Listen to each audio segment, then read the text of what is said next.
Dans la fratrie Le Maire, on demande le frère Tanguy.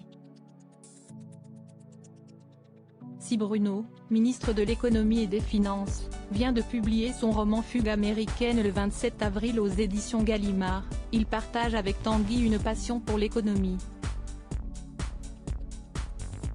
S'il ne fait pas de politique, le petit frère du ministre d'Emmanuel Macron a, lui, fait carrière au sein de Generali France, une compagnie d'assurance où il est membre du comité exécutif, chargé du marché des particuliers et du marketing et digital.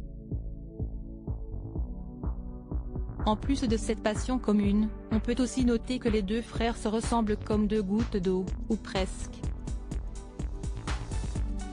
Mêmes yeux bleus, même regard, on voit bien qu'ils sont de la même famille. S'il semble que Tanguy ait moins de cheveux gris, c'est peut-être parce qu'il a 4 ans de moins que son aîné. Bruno Le Maire est le deuxième enfant d'une famille comptant 6 enfants, 5 garçons et une fille, et le portrait craché de son père Maurice.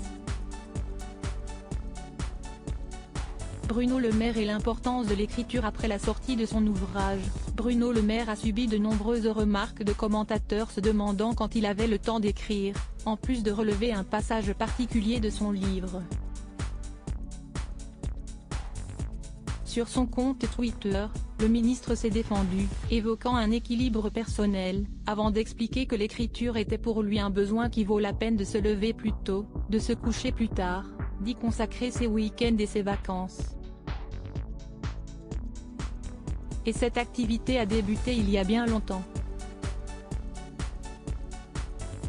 Alors étudiant, Bruno Le Maire a exercé quelques petits boulots pour arrondir ses fins de mois, dont une commande d'un éditeur de la maison Harlequin pour signer sous pseudonyme anglais, Duke William, un opus mettant en scène une infirmière amoureuse, avait rapporté Olivier Biscay dans son livre Bruno Le Maire, l'Insoumis, sorti en 2015 aux éditions du Moment.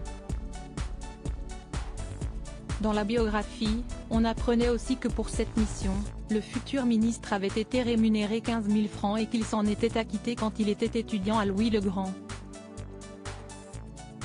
L'auteur avait aussi ajouté, il le cacha longtemps à ses plus proches, qu'il apprirent 2 ou 3 ans après la publication, et un peu par hasard.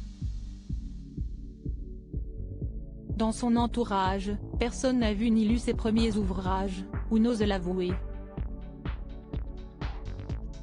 Aujourd'hui, Bruno Le Maire ne se cache plus. Article écrit en collaboration avec 6 médias. Crédit photo, Jonathan Reboa. Panoramique.